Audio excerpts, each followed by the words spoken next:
ఆరాధన సమయంలో కొన్ని మాటలు గమనించండి. అంటే తెలియదని కాదు, కానీ అప్పుడప్పుడు మనం మర్చిపోతూ ఉంటాం, కొన్నిసార్లు లైన్ కూడా తప్పుతూ ఉంటాం. కాబట్టి కొన్నిసార్లు జ్ఞాపకం చేసుకోవడము ఎంతైనా మంచిది.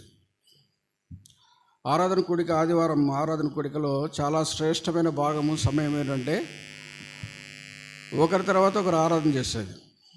ఆ 40 నిమిషాలు కానీ గంట సమయం కానీ మిగిలిన భాగంలో అన్నిటికంటే చాలా ఉన్నతమైనది. ఒక కొండకు శిఖరం ఎట్లా ఉంటుందో అట్లాంటి స్థాయి అన్నమాట, ఒకరి తర్వాత ఒకరు ఆరాధన చేసేది.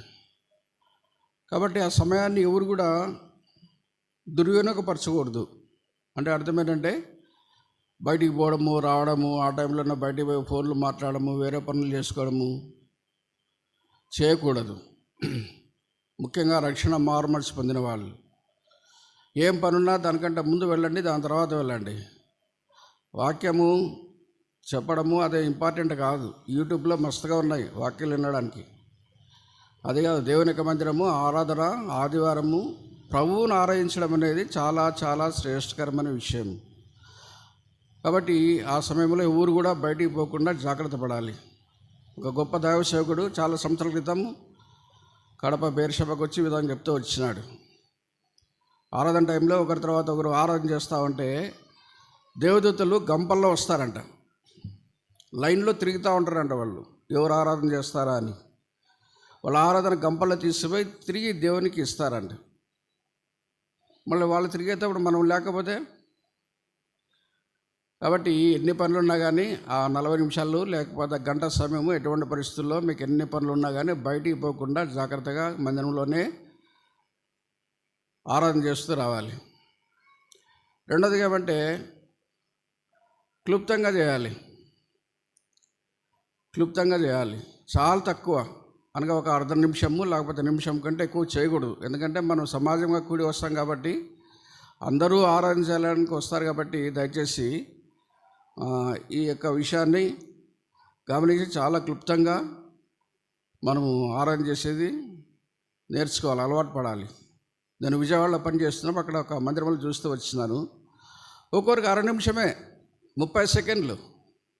30 సెకండ్ల కంటే ఎక్కువ మిస్ తగిన ఈ మైక్ పట్టుకొని తిరుగుతూ ఉంటారు. ఇప్పుడు ఇక్కడైతే మైకులు ఇస్తున్నారు, అక్కడ ఏం చేస్తారంటే ఆ కార్లేసి మైకు పొడగాటి పెద్దది ఇట్లా రాడు కట్టింటారు, కడ్డీ పెద్దది. సహోదరులకు సహోదరుడు, సహోదరుల వైపు సహోదరి. 1/2 నిమిషం దాటితే వాళ్ళ దగ్గర వాచ్ ఉంటుంది, చూస్తారు. 1/2 నిమిషం దాటితేనే అయిపోయి వాళ్ళు మైక్ తీసుకొని పక్కా పోతారు వేరే వాళ్ళ దగ్గరికి. 1/2 నిమిషంలోనే ఆమెనాలి ఆరాధన చేసి. ఎంతమంది ఆరాధన చేయొచ్చు? వచ్చిన వాళ్ళందరూ కూడా ఆరాధన చేయొచ్చు అప్పుడు. కాబట్టి క్లుప్తంగా చేసేది నేర్చుకోవాలి. మూడోది వాక్యానుసారంగా ఆరాధన చేయాలి. ఏదైతే వాక్యం వింటున్నామో దాన్ని బట్టి దేవుడు ఏదో ఒక చిన్న ముక్క ద్వారా మనతో మాట్లాడతాడు, ఏదో ఒకటి మనకు తగులుతుంది. అది మన భాగం. అంతా కాదు, ఇక్కడ చెప్పిందంతా మళ్ళీ వల్లించడం కాదు, కానీ ఏదైతే దేవుడు మన హృదయంలో తాకుతాడు, ఏ పదమైతే ఏ వాక్యం అయితే మన హృదయంలో తాకుతాడో, దేవుడు మాడతాడో, దాన్ని బట్టి ఆ వాక్యాన్ని బట్టి దేవుణ్ణి, ఆ వాక్యంలో దేవుడు ఏమంటున్నాడో అది మనము దాని స్వభావము మన ముందు పెట్టుకొని, మన పక్కన పెట్టుకొని, మనము ఏ స్థాయిలో ఉన్నామో, మనము ఆయన ఉండే గుణాల్లో ఏ గుణం కలిగి ఉంటున్నామో, ఆయనకుండే స్వభావము ఏ స్వభావం ఎంతవరకు కలిగి ఉంటున్నామో ఆయన పక్కన పెట్టుకొని మనల్ని మనం చూసుకొని పరీక్షించుకోవాలి. అది సెల్ఫ్ ఎగ్జామినేషన్. అట్లా పరీక్షించుకొని ఆయన రొట్టె ఆయన పాత్రలోనే మనం త్రాగుతూ రావాలి.